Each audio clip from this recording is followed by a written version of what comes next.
Good morning, you are very welcome along to Ireland AM on Virgin Media 1. It is Wednesday, the 20th of March, and in breaking news, you are waking up you are. to the winners of the Royal Television Society of Ireland Entertainment Award. For our AI show back a couple of months ago, we won a Royal Television Society Award. How cool is that? It was very cool. It was really nice. You were so chuffed. I'm chuffed. Of course, I we're all loved it. chuffed. Yeah, I know, we're but all I kept delighted. looking at him going, oh, he cares. This is amazing. And the whole team, it was absolutely fantastic. Great night. Thank you very much to everybody at the RTS as well. Fantastic night, and congratulations to Katia as well, newcomer of the year. Yes. And yeah, lots of the other winners. Well done too as well. I think we have some pictures. Here's a look at how the night went. Here we are. There's Deric with us last night, all chuffed. Our fantastic team. They're all there, loving life. That's actually not all of us. There's more of us than that. And then this was us a few hours ago. So we are a little bit on the tired side this morning. 3 hours sleep before a show can't be too good. But anyway, we've got the coffee in, we're all good. Well done. That was sparkling water. And unfortunately, Alan will be back here tomorrow to enjoy it. I know, really missed him actually last night. But thank you very much. We really do. And it's a pleasure to have you in with us every morning. Now, coming up on today's show, parents are going to enjoy this. Yes. It's now been compared to the Hunger Games. We're discussing the growing number of second-level students battling it out for places in oversubscribed schools. So are you one of them? Can you not get... Do you live 50 metres from the school but you can't get them in? Yeah. 0896 111 111, let us know. Later on, writer Amanda Brunker will be telling us about her new comedy musical, How to Leave Your Husband, and what her fella thinks about it. That's coming up after 9. And Karen is here again this morning. Good morning to you, Karen. Good morning. Give those guys an award for showing up today. I'm sorry. Well done. Precious you Keep are. this going, Coster. Come on. You've I've got this. you. I've got you. No, well Didn't deserved. quite do a Holly and Phil, maybe. No, they should have been in the polo neck and the pink dress. That's what I'm saying. I mean, yes. I know, missed a trick. Right, coming up on this morning's show, we'll also be finding out about some of this month's top TikTok trends and treating you to some pan-roasted chicken in the kitchen. But before that, motoring journalist Geraldine Herbert is here with us this morning. What have you got for today? What's on the agenda? So, Karen, we're going to be looking at the BYD Dolphin. This is a brand new car that's just arrived. We're also going to be looking at pay-as-you-go in motor insurance and fuel prices. They're going up. Very interesting. Excellent. Also, let's throw to another award winner. First the Gossy, now the RTS Award. Deric, good morning and congratulations. How are you? Winner, chicken dinner. I'm functioning on about 3.5 hours sleep last night. But a big thank you to the RTS, the Royal Television Society. I suppose this award goes to all our production, our research team, the gallery crew and the camera crew as well, who make it all happen behind the scenes. Anyway, welcome down to the rain down here in County Wicklow this morning. Quite a wet start across the eastern half of the country. Drying out as we edge away across today with some nice sunshine pulling through as we work our way into your Wednesday. Now, Bray is where we're at this morning, of course, home to the Swan Sanctuary. About 60 mute swans as well, who are protected species. So we're going to be paying them a visit a little bit later on this morning. And my voice is very croaky. I left at about 12:30, 1:15. Wherein you were still there partying. Till what time? I went. My voice is gone. You got it at 1? I was. Were you? I know. Oh, yeah. Listen, we're all very well. in and around. We're all here this morning, Deric. That's Yes. all that matters. Well done to you as well last night. Thank you so much. Right, time to get on with the show. Stop gloating about our award. You need to be chilled to handle Irish weather. That's why Chill sponsor weather updates on Virgin Media 1. Thank you, Hannah, and a very good morning broadcasting here from beautiful Bray down in County Wicklow. Coming up later on this morning, in fact, we're off to visit the Swan Sanctuary here just along the coast in the harbour. So that's all coming live at 9:45 towards the back end of the show. So do stay with us for that. Now, we're opening up the 7 o'clock hour. Here in the Garden County, we've got Mark Armstrong with us on cameras, and certainly it's a wet start out this morning, especially across the eastern half of the country. Some heavy rain through parts of northeastern Ulster, through Leinster, in across southeastern Munster. showers as well. Elsewhere holding drier as we work our way through the Midlands and across Western, Midwestern and Northwestern regions. So it really is that east-west split across the island at the moment in those light to locally moderate northwesterly winds. Now, right across the day, you'll be glad to hear that rain clearing out, and in behind it, in fact, a return to some decent weather out there today. So nice bright spells pushing through as we edge our way across your Wednesday. Winds will veer to the southwest towards the back end of the day, but holding pretty steady in terms of those temps, so top valleys of 9 to 13 degrees. Into tonight then, mainly dry and settled. Good to hear cloud cover across the island, as you can see on the map there. Once again, rain and drizzle pushing across parts of the west, upper and northern areas as we work our way into those early morning hours of Thursday. And another chilly night in store too, with valleys falling to around 3 to 7 degrees. So that's how it's shaping up here in a damp and breezy Bray in County Wicklow. We'll be back again live 7:35. You need to be chilled to handle Irish weather. That's why Chill sponsor weather updates on Virgin Media One. It's time now to take a look at this morning's paper, starting with the Irish Times. Its headline: competition body takes case against 2 home alarm firms. The competition watchdog has launched High Court proceedings against 2 of the state's leading home alarm companies in connection with alleged anti-competitive practices. Gardaí believe chef who died after sword attack new killer. That's the front page of the Irish Independent. Gardaí believe a talented chef who died after suffering horrific leg injuries in an unprovoked sword attack in Cork knew his killer. The father of one died in hospital yesterday, 4 days after the assault. The Examiner also leads with that story: victim of Cove swords attack 32 dies. The Herald also goes with hunt for sword attack killer. The Mirror's front page: killed with a sword over debt. Their paper alleges that the attack was a warning that went wrong in a row over money. Moving on to a different story, Cabinet warning over Brunker's refugee pledge. That's the top story on the Daily Mail. Cabinet sources have said that a plan by Leo Varadkar to pump extra resources into the 10 districts that have taken in the most asylum seekers is unworkable. The Star's front page: how bomb hoax rapist lost plot. A man who confessed he was behind a hoax bomb threat against Justice Minister Helen McEntee in 2021 has been jailed for another 2 years. And finally, The Sun leads with RTE's Ray deal. Ray D'Arcy has apparently signed a new deal with RTE, but the state broadcaster won't say how much it's costing them. Kevin Backhurst has committed to transparency at RTE, but said it wouldn't comment on the sums involved. Now, still to come this morning, we're going to take a closer look at some of the stories from this morning's papers. But coming up after the break, we want to hear from you in this 0896 111 111. We're going to meet the growing number of parents and children battling it out for places in oversubscribed schools. We're going to be discussing that after the break, and I'll go back to school. We'll talk to you in a minute.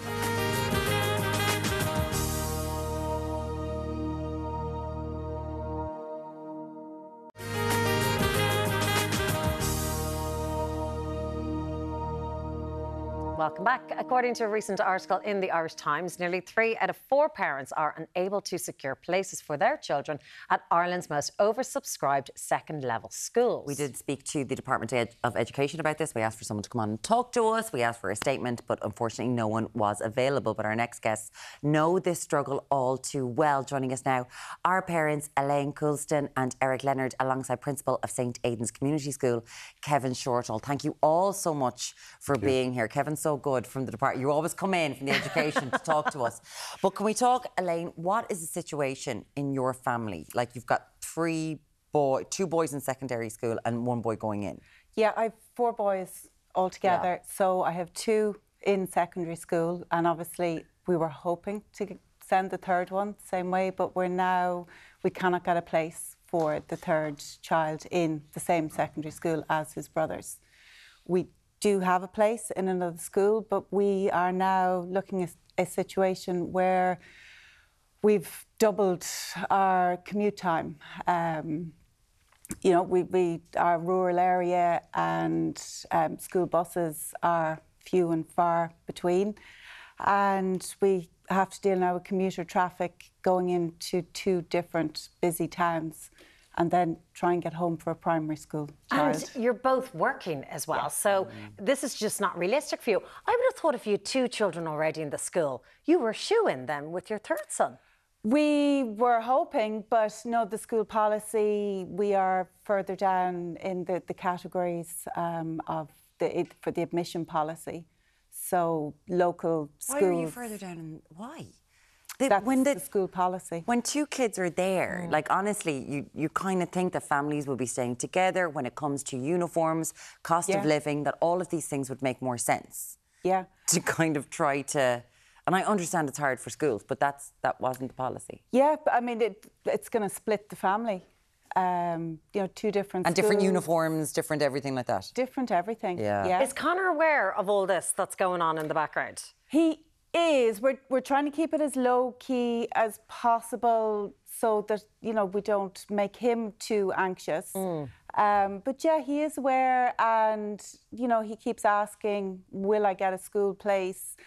And the answer is hopefully, but we don't know. But you do have a place in this school. Yes. But it's very unsettling at a time where it's a big topic of conversation in school. You know, where are you going to school next year? And he's, well, I might go here, but I might go to this school instead. So there is a level of anxiety around it, yeah.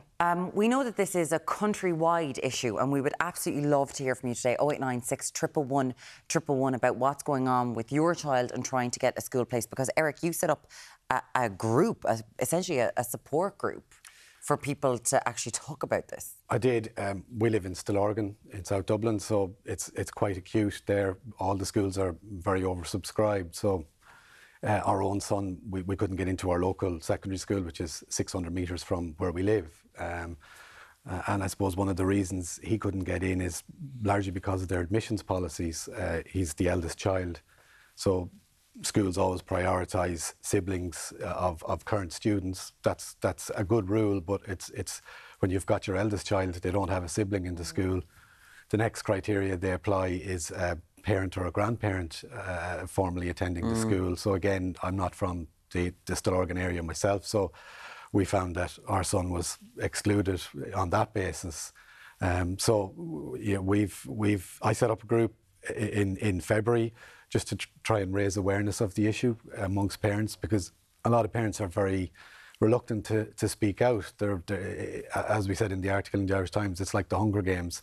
Everyone is fighting for a place, and they don't want to. That the schools will see ye Yes, and be like, no, they're Black mark troublemakers. against the name. Yeah, there's a lot of concern there. People don't want to put their head above the parapet to say anything, in the hope they get a place. So our group is to advocate for some change, and to advocate for schools to have sufficient resources to provide a place for all students in the local community. That's what we're trying to achieve, and just raise awareness of the issue and advocate for changes to admissions policies to make them more fair. And so, Eric, are you finding that the admission policies, is it just at the discretion of each individual school? Like you're saying, siblings weren't a priority for your category, you're a category D, but like you had a different experience at the school you really wanted your child to go to. What we've found is the admissions policies vary in every school. There are certain, I suppose, parameters that they have to adhere to in terms of equality legislation and things like that. But beyond that, it's up to the discretion of the board of management in each school to determine their admissions policies. Some schools are quite transparent and open. They just apply the sibling rule and a map, so it's a catchment area. Other schools then have a list of maybe 7 or 8 criteria, and they rank them in order. Some have feeder schools, some don't. In the case of our school that we applied to the local school, it doesn't rank the feeder schools. So they're very varied, and they also run lotteries then to establish a waiting list. There's not transparency around the lotteries that is not there, particularly in the year of the application. And with lottery, sometimes is it law enforcement that can be brought in to oversee the lottery to be like, is everything all okay and above board here? Because this is like, Kevin, you know, we asked you to come in here so much, and you were so good to come in, but we can't get someone from the Department of Education because this isn't clear and easy. There can be different policies across the secondary school system, even the primary school system. So for you, your catchment area, is it? Yeah, so we're a community school and we very much understand that we serve the local community. So priority is given to people who live close to the school, who go to our feeder schools and who have family in the school. There are 3 primary criteria. We have no rule around parents or that kind of thing. Right of entry when it comes to parents, yeah. You don't have that. Well, the other thing that I think is important, I think the department will do everything they can for a school that wants to expand. So I think another thing that schools need to do is they need to look at their admissions policy and see, is that upper number realistic for the people that live around the school. So for example, a school might say, we only take 100. So maybe that school needs to say, from next year we'll take 130 or whatever. I was part of 2 different boards of management now where we actually made a decision to expand the school, and the department will give those resources. They will allow. Now, it's not just about, see, there's staffing, there's a lot to it for a school to expand. But there's a lot you can do short term. We've expanded every year over the last 3 years, opened up additional autism specialist classrooms, and schools need to do that. Now, some schools, okay, it might not be possible, but I think there's an awful lot more schools can do working with the department to expand the amount of students they can take and to increase the numbers of students they can cater for. Elaine, can I ask you, anecdotally, are parents, from what you've heard, are they creating these long waiting lists because you're so worried about your child not getting a spot in secondary school that you're putting your name down on lots of lists? Hence, you were 54th on the list, but then you jump up and your son's 13th. So is that part of the problem as well? Do you think that people are so anxious about this scenario that they're putting their names down everywhere? Initially, yes, and there's a big movement, you know, that first round of offers. There's a huge amount of movement between schools because like that, I put my name down just for 2 schools as a just in case. But there are people putting kids' names down for 3 and 4 schools because of, you know, that level of anxiety. Will they get in? So there's huge wait lists, and then you get first round, second round offers. We're now at the situation we need somebody to actively ring the school and say, I no longer want that place that I have accepted. And there's kind of no homogenous system here, right? Because every school seems to have their own way of dealing with it, whether it be a vocational school, an Educate Together, or a Protestant school, whatever. It's all different, Eric, right? So you kind of can't get an answer. It's all different, and it's left to the individual schools to a large degree. Yeah. There's not a lot of coordination that we can see between the schools or with the Department of Education. There's something like 314 planning areas within the country. So in our area, Goatstown, Stillorgan, there's 4 secondary schools, but there doesn't seem to be much coordination or communication with the community from those schools or the Department of Education. And a lot of parents, particularly first-time parents, they don't really know how the system works till it's too late. And you know, then they realise that they have a problem. And I know that you were worried about, you know, there being retribution for talking about a situation that is hard. It's very, very, very hard, and we really do appreciate you coming in and highlighting it. Your group on Facebook is called? It's the Secondary School Crisis Action Group, and we're allied with another group out in Kildare as well. Yeah. So they're all individual groups, and I suppose each group is trying to advocate for their local area. So we have the same sort of concerns and the same objectives. Yes. Well, people can find you online, of course. Eric Leonard and Elaine Coulson, thank you so much. And Kevin Shortall, Principal of St. Aidan's Community School in Tallaght. We really do appreciate you coming in for that. And again, we did ask someone from the Department of Education to chat to us. We'd love to hear from you though. 089 611 111, because this is countrywide. I look forward to homeschooling all 3 of my children. We'll be back with you after this short break. No, we need you in here. Sorry, you can't do that.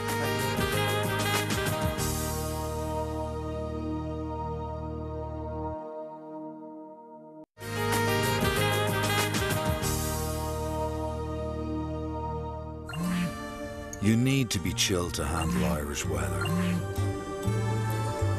That's why Chill sponsor weather updates on Virgin Media One.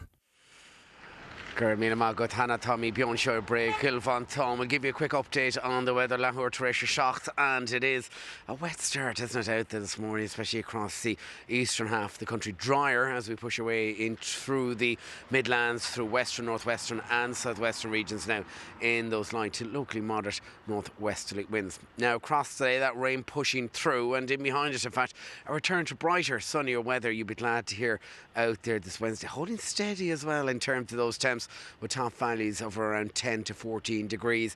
Into tonight, once again, a good deal clank over showers, then persisting through parts of the west up around the northwest. So a bit of a bumpy start. In fact, more heavy rain on the way as we tuck our way into your Thursday, with overnight lows there back to 3 to 7 degrees. So that's how it's shaping up for now. We'll be live from the Swan Sanctuary here in Bray, County Wicklow at 8. Stay with us.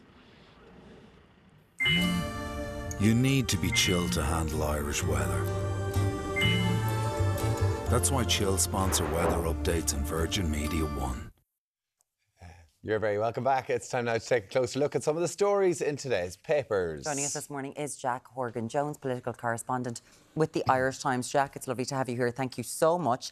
There's a story here about Michael Healy-Rae accused of undermining assisted dying report. Can you tell us about this? I can. So there was a special Oireachtas committee put together to look at this issue of assisted dying, which is obviously a very complex and thorny one. So the Oireachtas took the decision to kind of make a special purpose vehicle to look at this, and they are launching their report today. Now, the report is understood to recommend that assisted dying be legislated for. So at some point in the future, maybe not necessarily by this government, but someone should legislate around this. So if someone's going to die within 6 months, they can avail of assisted dying. And we have spoken about this on this show with people who have been affected by this, people with degenerative illnesses who are like, this is something that we need in this country. Yes, exactly. So it is a contested space, and there's some doctors on the side that are saying, it shouldn't be done, particularly in palliative care. So it's not necessarily straightforward, which is why this committee was set up. Now, why it's interesting is that the chair of this committee, Michael Healy-Rae, independent TD for Kerry, is now saying that he doesn't support the findings of the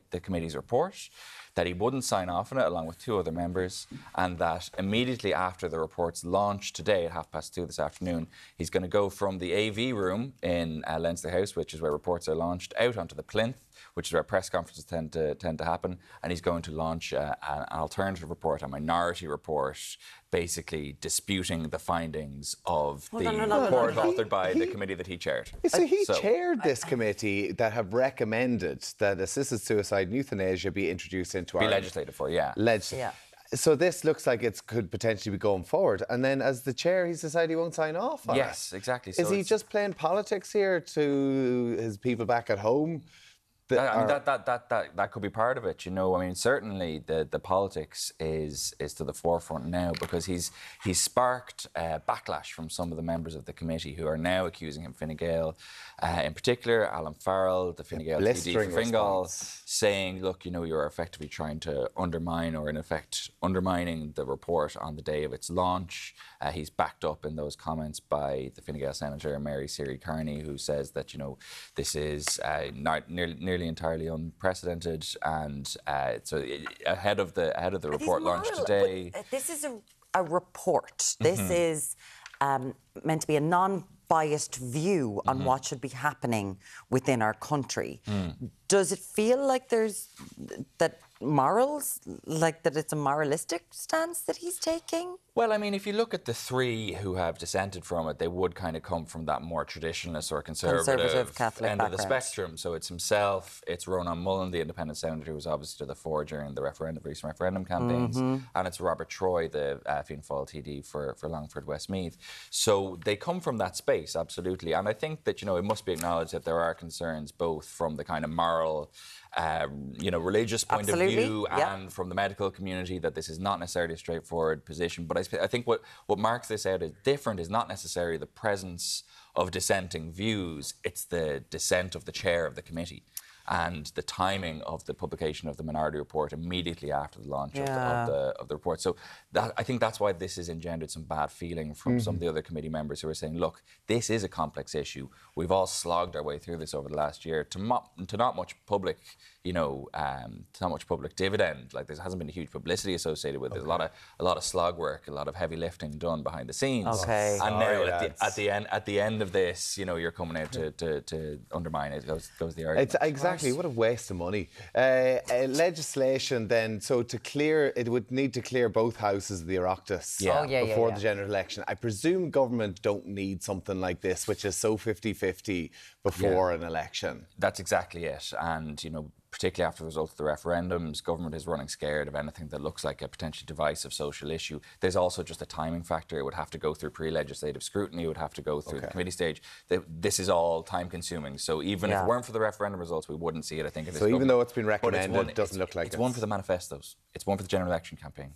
Asking people where they stand on this, what would you do if in government? Because these potentially socially divisive issues are going to be one of the frames through which people decide their vote. They for are. The next I find it interesting because I talk to older people about this, and they're the ones who are more invested in it. And certainly they're just like, we need to sort this out. And I was listening to a GP on the radio and talking about it as well, who is so invested as a family in people going through difficult times. Yeah, absolutely. We'd love to get your opinion on this with assisted dying. 0896 111 111. Would you like to see it come into Ireland? Now, there's been quite a few stories recently about how public officials are being treated in public life and kind of the trolling that's going on. And Fine Gael's Ciarán Cannon is not going to run for election. Yes, Ciarán Cannon, TD for Galway East, former Minister of 20 years. State. 20 years in public life, first elected to the Dáil in 2011, the last leader of the PDs before he became a Fine Gael member. But he said that he's stepping away from politics, not running at the next general election, becoming one of 10 now Fine Gael deputies who said they're not putting their name forward. So a third of the parliamentary of the TDs in the parliamentary party now saying they're not running again. And Ciarán, in fairness, he experienced the very sharp end of this last year when there was that disgraceful attack on himself and Anne Rabbitte when they were chairing a public meeting, and animal excrement was flung at them. So that is that is obviously something that you don't forget or take lightly. And he's basically saying that one of the reasons he's not standing for election again is because of this toxicity in public life and the fact that not only is it elected members, but also he feels at different stages his family have been roped into this, and that the online world has created this kind of distancing effect as well. So I think Ciarán Cannon is someone who is kind of liked and respected, I think, across party lines in the Oireachtas, and seen as a hard worker and a diligent member of the House. And when you see people stepping away, and particularly when they're citing reasons like this, it's not just this generation that's stepping away. He's been in the game a long time. He's been in the game a long time, but I think the point that he makes is that the experience of people who are currently in public life in the Oireachtas may discourage the next generation from coming through. And that's, I think, the difficulty, the concern that life is, it's always been demanding, and people have always been part of, they've been public property to some extent, but it's the toxicity. A toxicity in politics that was barely palpable 20 years ago. And to be fair, he does say, listen, we are subject to public scrutiny, and rightly so, but this toxic side is a bit too much. Makes you wonder for Fine Gael. That's 10. Like, as soon as 10 comes, my Twitter just lights up. Literally got last night. I forget sometimes. 10 Fine Gael TDs now declared not running in the next election, but Leo Varadkar comes out and says wishes them all the best, but he must be a bit concerned. No doubt about that. A lot of numbers dropping out. There's a big generational shift underway, and it's a knock to momentum and confidence ahead of that. Serious issue, but you got to hear Tommy Bowe say 10. We hope you enjoy it. On Twitter, just keeps on coming. Jones from the Irish Times. Thank you so much for joining us there back in the Dáil today after their jollies around the world. So not Jack. Going on. No, not Jack. Not Jack. The politics. Thank you so much, Jack. And other news, we should be talking about our trophy. Is this trophy now? Our award-winning? Anyway, coming up, more pain at the pumps as the price of fuel it's set to rise again. Yes, we're going to be talking all things motoring after the break.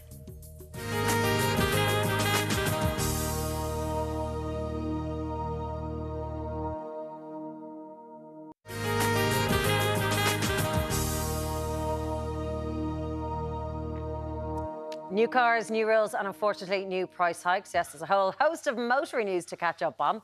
Great news to have Geraldine Herbert here with us, motoring editor of the Sunday Independent. Good morning to you, Good morning, Geraldine. Now, and it's rain. We have to say it's raining outside. I'm indoors for a change. You're indoors entertaining. because you did come along. You have brought the new BYD. It's kind of this Chinese manufactured car that seems to be popping up everywhere at the minute. But you brought in the new one. Which one is it that's outside getting rained on? Yeah, this is the Dolphin. So it's a hatchback. It's sort of the same size if you consider the MG4, the Nissan Leaf. It competes in that sort of segment. So it's a 5-seater, so you'd fit 3 kids in the back. Lovely family car, really well priced, coming in at 29,318 with a 427 20 what, range. sorry? 29,318. Yeah. So when you compare that to petrol and diesel, we're finally getting to that stage where you're no longer paying a really big price premium on electric cars. Fully electric. Yes. And the range, sorry, on it? 427. Okay. Now, the other thing so these BYD cars are starting to really compete, are they? Because you see the Teslas, you see a lot of electric cars everywhere. Up until recently, I haven't seen many BYDs. But do you think that they're there to really compete and get to the top of the market? Yeah, absolutely. They only came into the market last year, but they have been going since 1995. They make electric buses, trucks, all sorts of things. They're actually, their own tagline is the biggest car company you've never heard of, because they're just not known in this part of the world, but they're huge in Asia. So they're very interesting, though, because they literally control their own entire supply chain. They even have their own ship that transports cars from China to Europe, so they can reduce costs in that way. So they have very high-spec cars that are coming in at a really good price. They're also cobalt-free batteries, which is a big thing, because a lot of people have a lot of concern over cobalt. It's a totally different battery chemistry. They reckon it lasts longer, it's safer. So, I mean, they're a really interesting company to watch. And they sold more in January of this year than Tesla.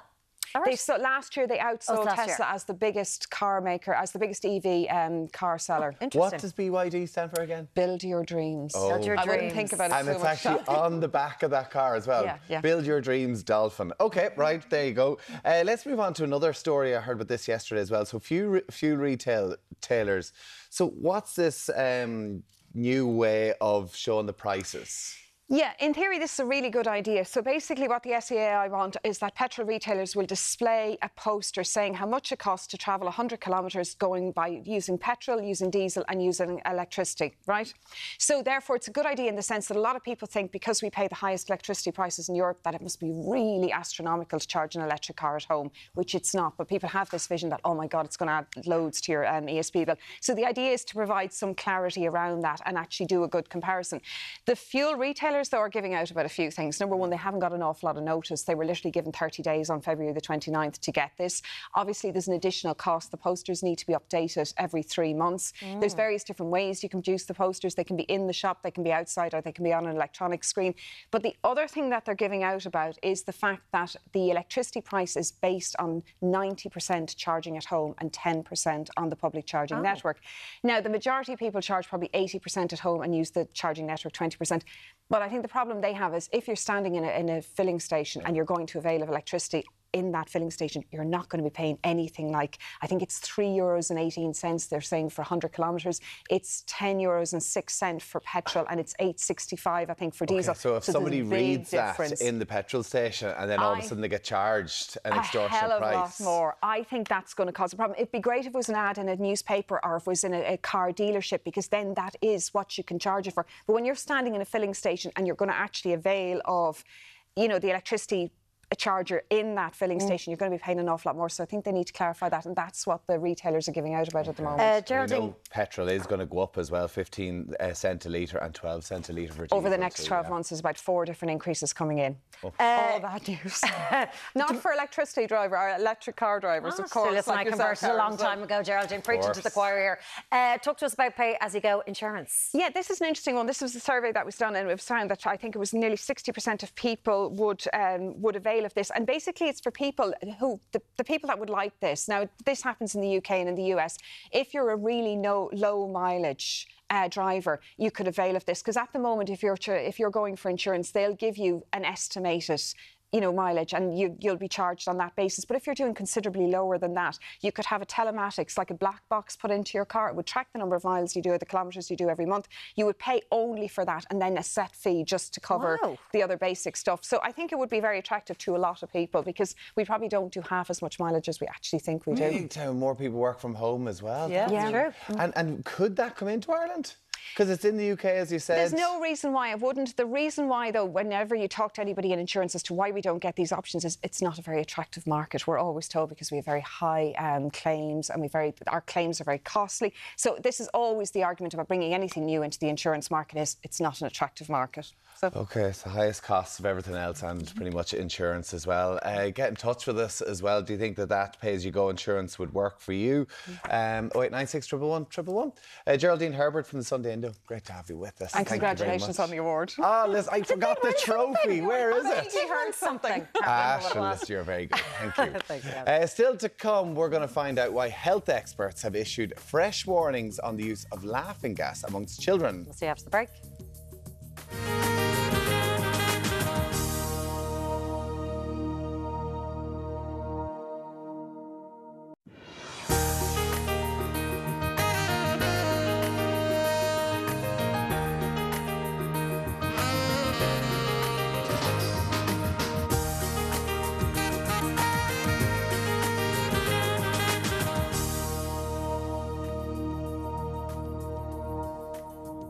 Hello, welcome back to Ireland AM. And if we haven't said it enough this morning, if you're just joining us. Ta-da! Thank you. So happy, Karen. Karen's like, yes. Yes. Tell everybody what we won, Warren.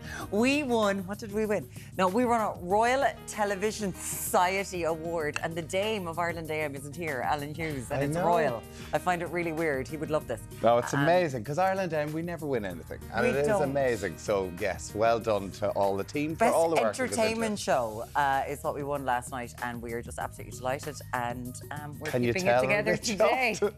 A little bit late night. We had a good night last night. Don't you worry about it. Anyway, on a more serious note, coming up next, we are going to find out why children as young as 10, they are trying nitrous oxide, better known as laughing gas. We've got Dr. Siobhan Childley here. She's going to have all the latest on this worrying trend. If it's something that we know that as parents out there you're worried about, we'd love to hear from you on it. 0896 111 111. I see the little canisters all the time on our road. The little silver. Yeah, all the time on our road. 0896 111 111 to get in contact. Now, from a beauty queen to writing the perfect scene. Amanda Brunker, she's outside with blue hair. I don't know what colour hair she's going to have when she comes on the couch, but she's going to be chatting to us about her Laugh Out Loud stage production. That's coming up after 9. Yes, also this, our TikTok sensation. That is Eric Roberts. He's going to take on the latest online trends. So good morning to you, Eric. What have we got today? Good morning, honey bunny. We've got a couple that are going viral for some cute baby names. I've got some budgeting hacks. We're going to be doing a bit of dancing as well, which I'm very excited about. So back over to you, Tommy. A bit of dance. That just looks like I was wondering what was going on. Okay. Is that it? Don't be giving it away. Is that it? Thank you very much. He's a dancer. We don't talk about enough that he is actually very impressive. A dancer. And Eric's mum is here as well, so we're hoping to get her on the couch at some stage. Looking forward to chatting to Eric and his mum a little bit later on.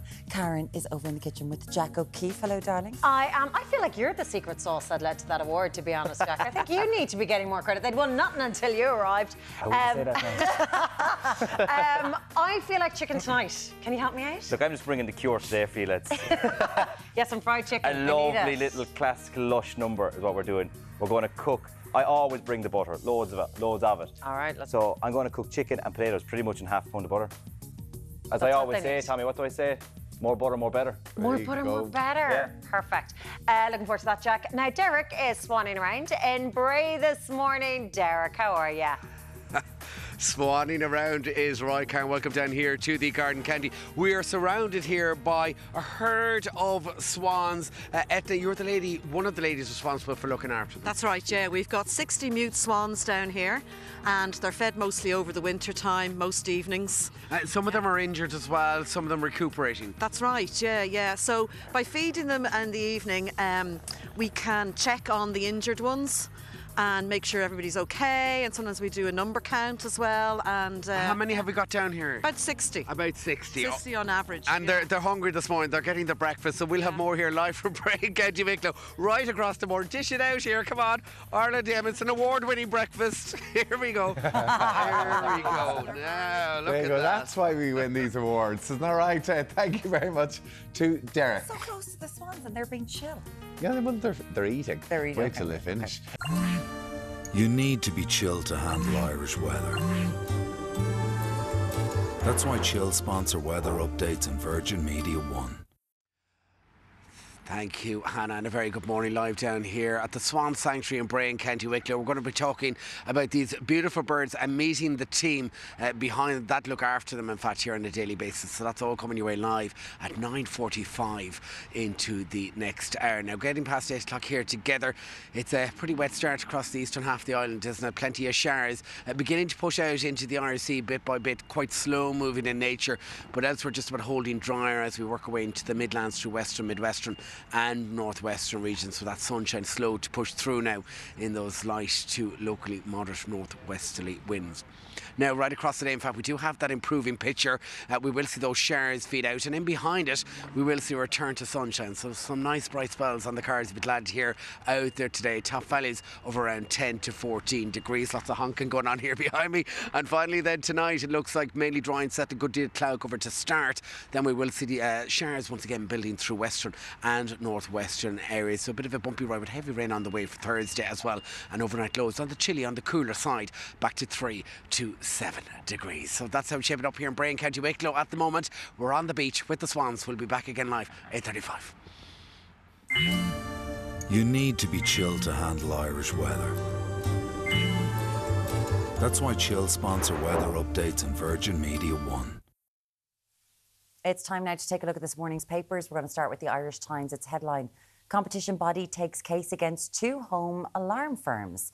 The competition watchdog has launched High Court proceedings against 2 of the state's leading home alarm companies in connection with alleged anti-competitive practices.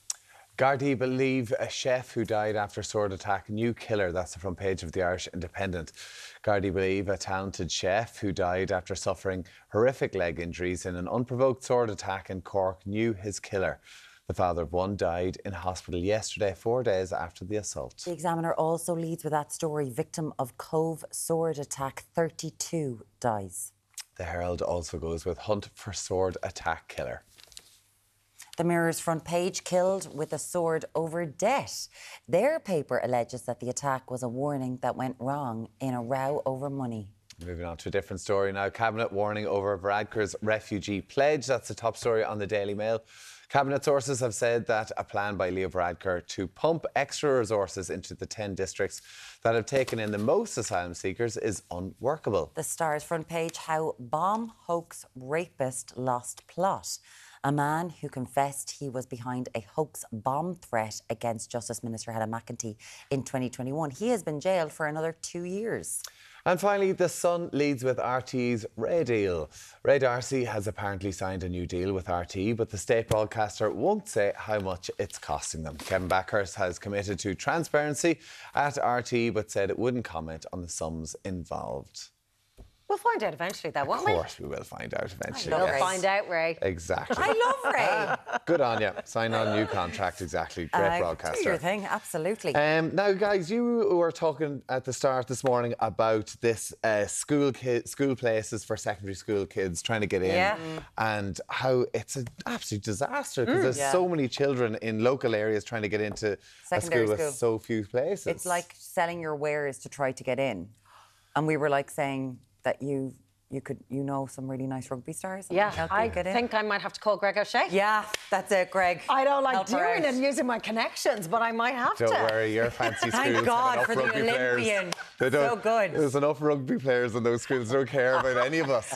But it is interesting. Like, one of the ladies who was speaking was saying that, like, her 2 older kids got into the school, but the youngest can't. Yeah, that's insane. a joke. So that you're going to have to do different drop-offs, different, splitting up the family. It's a 30-minute in her commute. It's an extra 30 minutes where's in the joint morning. up thinking in that? It doesn't make any sense. Yeah. You've been texting in to say this is anonymous, because that's the other thing, a lot of parents don't actually want to speak out about it in case the kid gets gets a black mark against their name on the list. This problem is not just school-related. My nephew was originally is that Dublin? Am I reading that wrong? My nephew was originally not offered a place for our local primary school in County Clare. County Clare. As he is the eldest in his family. This was despite 5 cousins attending the school, his dad, all his aunts and uncles attending this school, and he attends the play school on the school grounds, and they live in the parish too. But, happy ending, they did get a spot. And I do feel like we all get so wound up as parents, but a lot of the time people will get a last-minute call. I mean, it's not great. Well, what about this, though? Like, so same story, secondary school, he's 362 on a list of 170. Like, the demand is just insane. When you actually look at that Irish Times article, like, it's 1 in 5 of the kids who applied to a lot of those South County Dublin schools get a spot. And you think going to the feeder school gives you a better opportunity, and then in the catchment area still didn't get a place. How frustrating is that? You can get in contact with us because it is something that is absolutely countrywide. We're going to be hearing more and more about it. 0896 111 111. But we were also speaking about assisted dying legislation, and there's a committee who are due to publish their report today, but the leader of that committee, Michael Healy-Rae, has decided that he's going to go against the report. Chairperson. He's the chairperson of this committee, and he was like, I don't like this report. So he's got a minority report coming out. And people have a lot of opinions on this. Tony, I believe Healy-Rae is playing politics to his home crowd.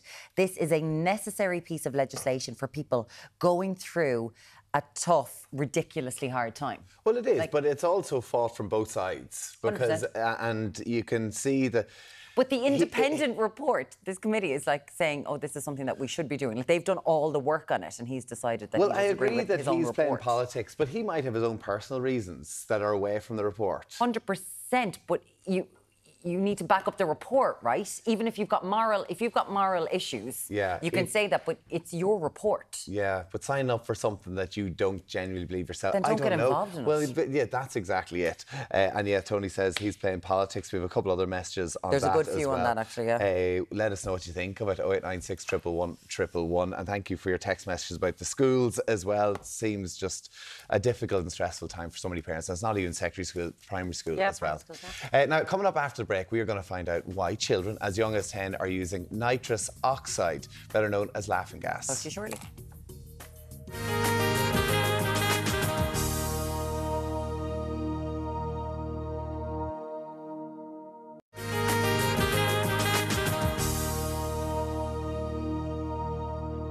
Good morning, you're very welcome back. Now, frontline workers have issued fresh warnings this week that children as young as 10 are now trying nitrous oxide, more commonly known as laughing gas. So, how are they getting it? Where are they getting it, and how dangerous is it? Joining us to discuss is GP Siobhan Chidley, and we're also joined by Sinn Féin TD for Dublin Midwest, Mark Ward, who wants to bring in legislation on the product. Mark, thank you so much for joining us. And Siobhan, if we can just go to you first, can you tell us exactly what is nitrous oxide and what does it do? It's a medicinal substance that we use. It's an inhalational gas that, medical workers use to relax people during labour, maybe dental procedures, and sometimes when you go into an ambulance and you're quite anxious. So it's sort of an inhaled product that we use, but it is being misused. So obviously it has to be carefully regulated. So when it's misused, it's a problem. It's a very safe relaxer. It calms people down when they're anxious during sort of minor procedures. But misuse obviously is a problem of it. OK, so these would be minor procedures obviously dictated to by doctors or people who are aware of what they're doing and doses that are being given out. In terms of, like, when you're reading about 10-year-olds taking this, like, what sort of adverse effects could this have if a bad batch was taken or too much was taken? Well, it's not so much worrying about a bad batch was taken. It's more the handling of it. There's two problems with it. One is the handling of it, because the actual container is very cold. So if the container is mishandled, it's a tiny little container, as you can see there on your screen. So if that's mishandled or it's misused or it gets onto the skin, you get quite severe burns. And actually there was an article written into the Irish Medical Journal recently study on a few patients that came into Kremlin, and they had severe burns, and it can cause toxic shock, it can cause scarring. 2 of the patients actually had to have plastic surgery. It can cause sort of a frostbite image, and it can, obviously lead to amputations and things. But the main thing is that burn with the canister. Then if you're inhaling it, it can interfere with your vitamin B12 metabolism. And vitamin B12 is very important to keep your nervous system going. So people present with what's called sort of symptoms like the subacute combined demyelination of the cord. So basically what's happening is the vitamin B12 in the body is not allowing the nerves to be lined by the myelin, which keeps them to be used. So patients present with symptoms like multiple sclerosis.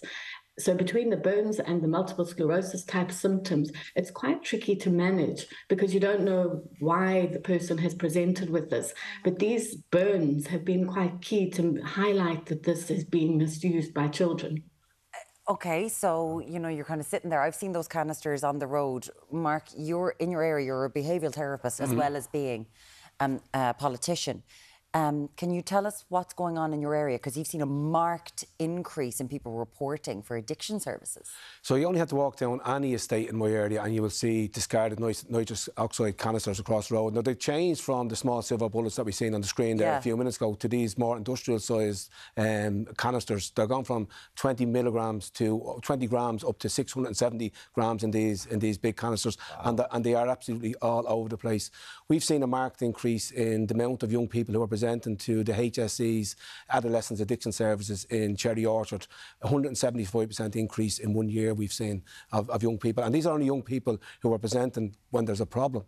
So this is only the tip of the iceberg. These are not the young people who may have issues that are going undetected, or their parents may not know what's going on, or they may hide in some of the problems that's associated with the use of nitrous oxide. How did they get them?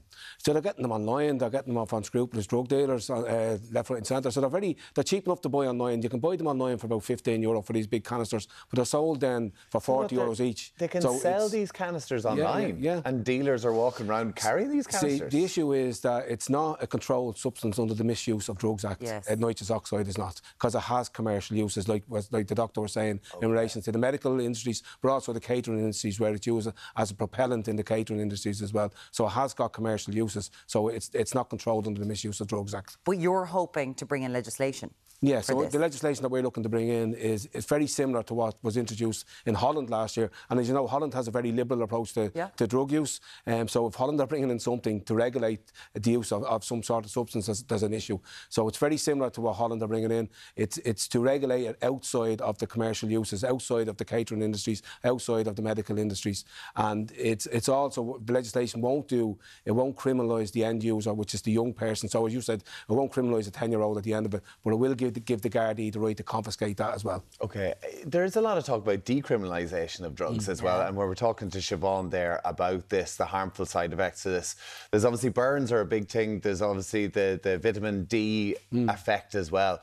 Would you say, though, it's less harmful than some other drugs? Like, listen, we don't want to be promoting any drugs, but at the same time, for children, like, to bring legislation in for this, whenever we're talking about decriminalisation of other drugs, would it be going the wrong way? I've worked in addiction services for years. That's my background, working in addiction services. This is a fairly new drug on the scene. As I know it's been around a while, but the amount of the increase on the last while, I haven't seen anything like it. So it's very hard to tell at this early stages what the long-term effects is going to be in these drugs. We don't know because we haven't seen the long-term use of it. Is it addictive?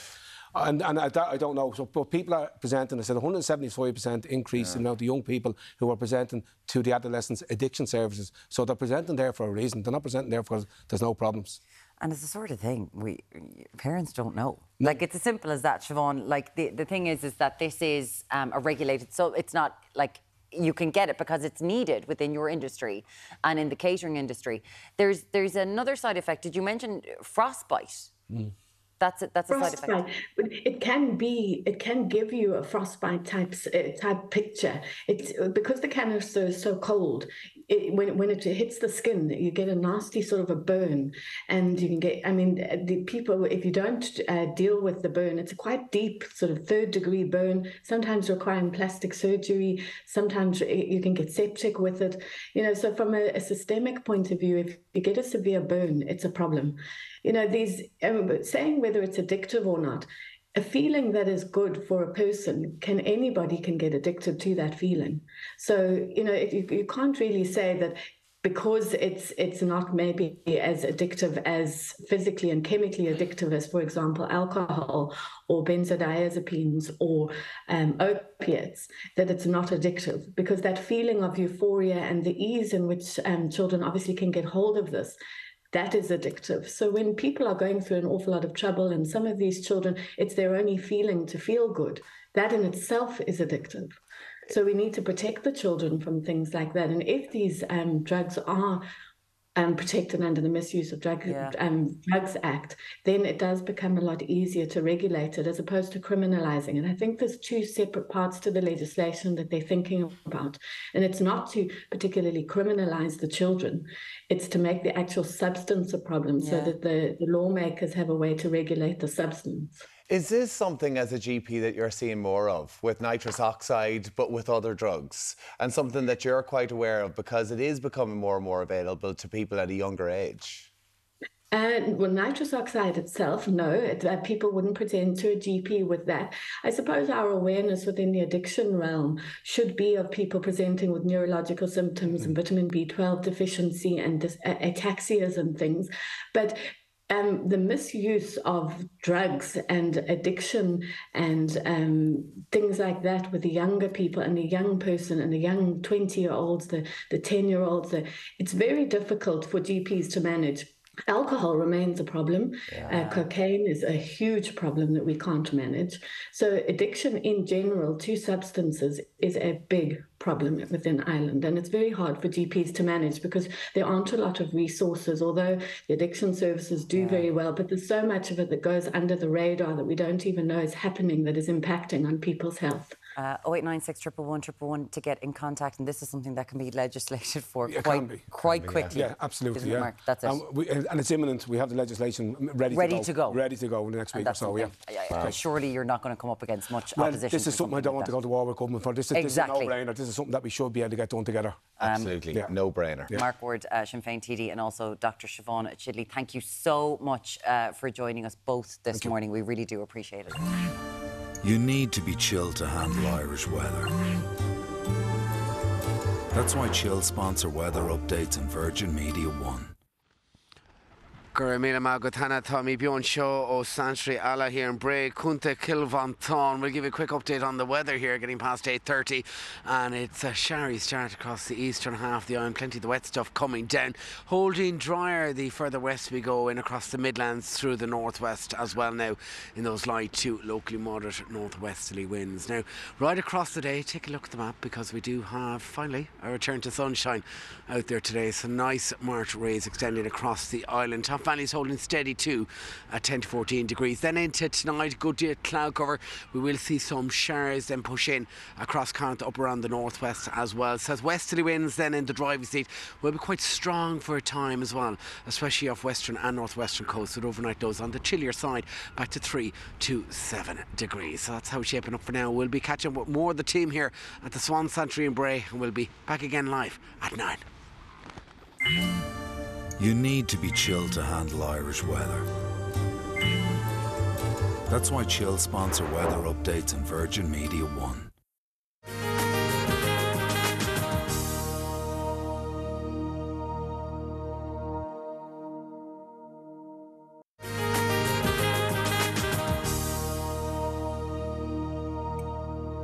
You're very welcome back. Now, our cook from Cork is here to make our mouths water this morning. Yes, join us to make a pan-roasted chicken breast with fondant potato. Fondant or fondants. Oh, you see the amount of butter I'm going to use? Oh, yes, please. Good morning to you, Jack. Good morning, lads. What's the story? Are you ready? Yes, very excited for this. Love potato fondant. When my wife saw me write this recipe, she goes, "You're really missing cooking in proper restaurants, aren't you?" And I went, "So much." Really? Hold on a second. You told me a minute ago you have too much to do here and you're not going to have the time to do it. Should you not be cracking on? Oh, yeah, good man. Thanks for reminding me. I was trying to figure out why my butter isn't boiling. But anyway, look, we'll figure out that soon. Right. Fondant potatoes and roast chicken supremes. This is proper classical stuff, okay? I've loads everywhere, so just bear with me and try and keep up. Okay, how do we start? So first of all, I have some chicken supremes. Pop into your local butcher, or as you saw me here this morning, breaking down 2 whole chickens for it, right? Whoa. Chicken breasts with the bone on it. It looks nice and cool. Or you could just use normal chicken Keep breasts. the skin on or take the skin off? Keep the skin on here for flavour, right? Okay. Little bit of oil, little drizzle, like that. And that's a really hot pan. Really hot pan. I have it kind of like at a 7 or 8 there in the induction hob. Skin side down, straight in. Like so. Okay. Make sure your frying pan has a metal handle, okay? Because it's going to go into the oven. Okay. Give that a nice seal. Obviously, I forgot to season the skin side. But I am a professional, trust me. So you did season, so what's that, salt and pepper just? Just salt and pepper is fine, right? Little potato steaks. Just a normal rooster potato cut up, peeled and then cut up into steaks. You can use a cookie cutter if you want to make the classical fondant round shape. Steaks? Yeah, That's what you say. I'm dyslexic. I'm not very good at describing what that shape is. It's kind of a dodgy, rectangular prism thing, right? Anyway. Like a long cube. Or you can do kind of like circular ones if you want. Pop them in skin side down, a little bit of salt. Garlic bulb, just cut in half, chuck that in. Gorgeous. Skin and everything. Love that. Skin and everything, right? Rosemary goes in. Give the chicken and the spuds about a 2-minute head start, okay? To get a nice colour on the skin. Okay. Now, while that's... Now, that's kind of 2 potatoes each, just, is it? Oh, yeah, you could do a lot more. You could fire a load more you could do a lot in. more, yeah. Okay. The magic of TV here. Grand. Right.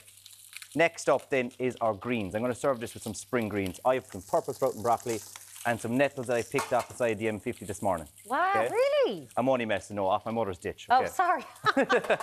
Nettles? Just nettles. Look, it's springtime. And this is why I was kind of like going, this time of the year, loads of wild ingredients, loads of allotments, loads of gardens, all lovely fresh ingredients. So, nettles, pop them in some boiling stock, and that'll take away the sting from them, right? Right. While they're simmering away, I have another frying pan here on a nice warm heat. Knob of butter goes in. So, like, what? It's because you hear of nettle tea and stuff, don't you? But, Yeah. Nettle soup. Like my grandmother would still serve it with cabbage or with bacon in the springtime instead of using cabbage. Lovely. You know what I mean? Right. So the purple sprout and broccoli. Did you pick it with gloves on? Or? Yeah, with marigolds on. Okay. Yeah. Even one of them bit me this morning, so I'm not too impressed with it now. That's why there's you only a know- tiny amount of nettles. I have a big bag down here. One thing I learned on this show is wherever you find nettles, you'll find dock leaves. Oh, yeah. Nature's exactly, way yeah. of stinging Yeah. and So salve as well. the sprout and broccoli, I just Very blanched nice. that in that's just boiling water in a stock cube. Okay. I just blanched that for a minute, okay, till it was nice and soft. Into my pan of butter, in with the nettles as well. You know, that's only a Lovely. tiny amount, but you could also add in some spinach. And I just hit it into the stock first, and what that does is it kind of softens it, makes it quicker to cook, makes it nice, makes it delicious, you know, and it's not too raw then. Now, I presume you would be doing this later when you're kind of taking the chicken and stuff out of the oven. Exactly, right? So this is just kind of the finish. When your chicken and everything has a lovely colour on the skin, like that, Okay. and so does your potato, you pop in an absolute heap load of butter. Oh my That's, goodness. So this That's nearly cooking the whole- technique is called confit. So you're Oh, it's basically just cooking fat. it gently in butter, right? Once the So butter... is this a French way of doing it? Yes, very French. Okay. This is like me now going back to my younger days when I was working in country houses, you know, where the kitchen was reliant completely on the garden that we had at the back of the hotel. Right, and Cover with tin foil and into an oven at about 180 degrees for about 35 to 40 minutes, depending on the size of your chicken breast, right? Okay, Now, okay. see the tea towel I have in my hand? Yeah. Make sure it stays in your hand because your handles are going to be incredibly hot. Like that's even burning through the tea towel. okay. And when I'm finished, I leave the tea towel on the handle like that. Oh, so you don't touch it? Yeah, because you'll honestly have like 2 holes in each of your hands. Oh, jeez. Right? Okay. Look And at that. make sure, as you say, don't be putting the plastic-handled Yeah. frying pan in there. Look at that stunning chicken. Oh. Potatoes, look at that lovely colour. Absolutely stunning, right? Lovely. Now, I'm going to set that just there for a second, right? And I'm going to bang on my sauce full whack here. Your sauce? What sauce? So it's just a quick little butter sauce, as if we didn't have enough butter, right? Okay. Just a few knobs of butter, a little bit of rosemary, a little bit of garlic, tiny little drop of cream. It's ready already. Rosemary, garlic and cream. Rosemary, garlic, butter and cream. How more French can we get? Give it a swirl to bring it all together. Wow. And would that not have... Would you put any of the juice from the chicken and stuff into it? Oh, yeah, you could, it? of course. You could use this inside it as well, yeah. Yeah, perfectly fine. Right, chicken breasts. Just give them a nice little carve to make sure they're fully cooked. Look at that, lovely. Gorgeous. Oh, look at those potatoes as well. Delish. And you don't need to interfere with it when it's in the oven, no. You don't need to turn the chicken or anything like that. Just leave it be. It's completely fine the way it is. See what I did? I nearly grabbed the pan. picked it up again. Oh. The little voices come in handy, don't they? Yeah. Your spring greens. Gorgeous. Wow-y. And you can see my sauce now is starting to simmer. Yeah. Chicken goes Look on. how juicy it looks. It's beautiful. Like, it's a really and good way of doing it. doing it. Cooked in butter. That's the butter juice coming right up through it as well. And in the summertime, you can just do really good olive oil. Little squeeze of lemon juice at the end. Parsley and chopped spring onions. Give it a swirl together.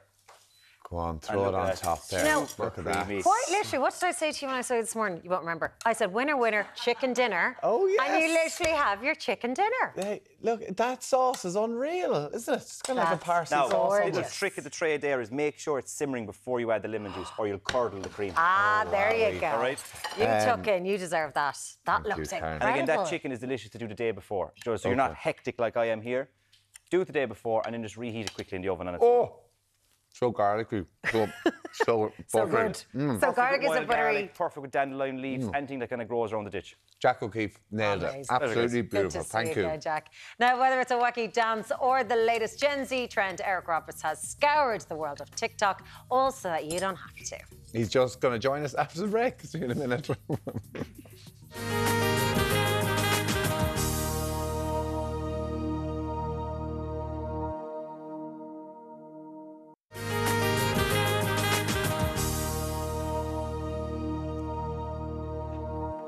Hi, you're very welcome back. Now, from dads dancing to cheesy couples, we're taking a look at some of the latest and greatest TikTok videos today. You know, you need it. You need it. Our internet expert, Eric Roberts. He's gotten off his cruise ship. He's gotten off cosplaying Alan Hughes. And you've returned to us. How are you? I'm great. I've had such a relaxing week. Have overseas. You? Spent the week. Your mum is in the house. Hi, Frances. How are you doing? She was on. Lovely to have you here. Take your mum to work day. Take your mum to work day. We're going to start with a couple that I found myself watching. I think it was 20 minutes that I watched them for the other day. Everyone is now hearing about Pookie and Jet. Tell me more. Every so often, TikTok gives us these people that we just can't look away from. And universally, the entire realm of TikTok now is obsessed with this couple, Pookie and Jet. Let's take a look at Pookie and Jet. We're in New York for Fashion Week, and Jet just got here. About to have the lunch at Gramercy Tavern, then going to some fashion shows today, and Pookie is in peak princess mode. Wow, babe. The lavender, the sparkles, it is popping. European Snow Princess Pookie is looking absolutely fire today. Good Lord, babe, I'll say this is the perfect shopping outfit for Katina. I love everything about it. You guys know I love Pookie in a hat. We're headed to Love Shack Fancy tonight. And Fairy Princess Pookie is looking magical tonight. Good Lord, babe. Absolutely love it. Love the flowy dress. It's a rainy day in Venice. Taking Pookie shopping for her birthday to get her something very nice because she's a very sweet Pookie. Very sweet. Yes. Am I missing something?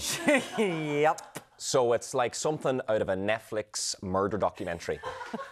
And people are just obsessed with this, okay? So he works in finance and she's an influencer. But what's happened is he is so hilarious that he's now becoming the main topic of conversation. Yes. Do you know what I mean? He works in finance. He's very, very wealthy and he just loves spoiling his wife. Okay. But people love to see it. Some people aren't as cringed out as we might be by it. Some people are loving this. She's a princess, he's the prince, he spoils her rotten. But most people are, is this satire? Like, this isn't real. I mean, I was watching it the other night going, it's not real. It doesn't look real, but I think it might be real. I think he's just a man that loves his wife, loves showing her off, loves like getting her flowers and gifts, and it's nice. It's nice, but it's a hard watch. But you cannot look away. It's like the Irish Matt Damon. Do you know what I mean? It's like Matt Damon. I'd say he would be happy to hear that because I'd say he's been called worse in the last couple of weeks. Oh, bless him. She's an influencer. He's working in finance, and she's probably raging the fact that he's pulling all the attention away from her now. But she has gone viral. She has over 600,000 followers now, and it's just grown exponentially in the last couple of weeks. Blowing up because of her cringe husband, boyfriend. Anyway, who knows? Jimmy Fallon even was talking about them, I think, on his show as well. Let's take a quick look.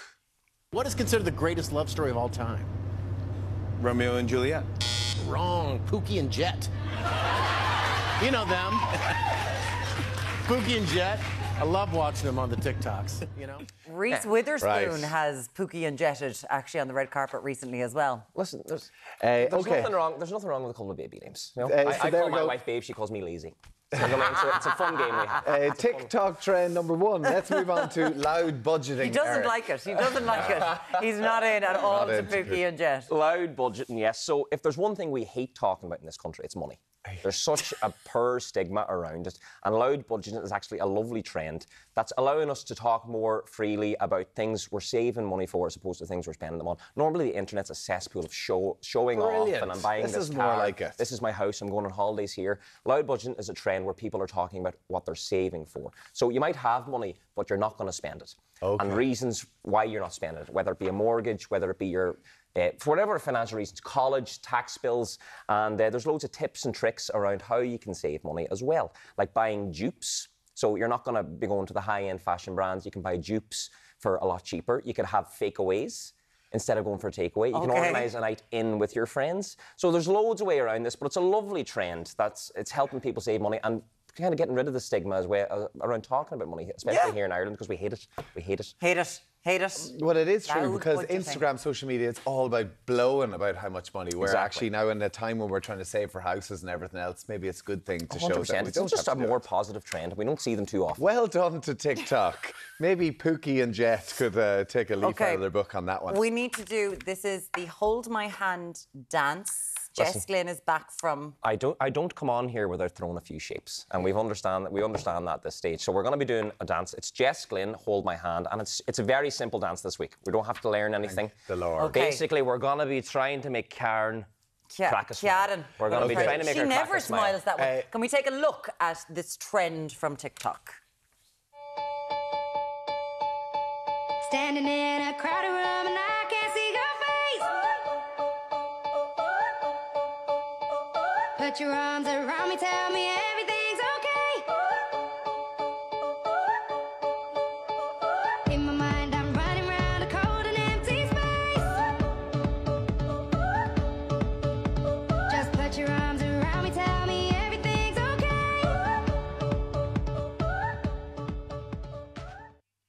Okay, right, they're going to give it a go. This is the Hold My Hand. Stop laughing, you're not allowed to laugh. Hold My Hand, Jess Glynn, TikTok trend. Okay, let's go. Try and make me laugh. Standing in a crowded room and I can't see your face. Put your arms around me, tell me everything's okay. In my mind, I'm running around a cold and empty space. Just put your arms around me, tell me everything's okay. So I think we pretty much nailed that one, didn't we? Don't you just love TikTok? Look at these award-winning guys. Yeah, congratulations as well to the guys on their award here. Thank you very much. This is award-winning television here, all right. We're going viral. We're going viral. There you go.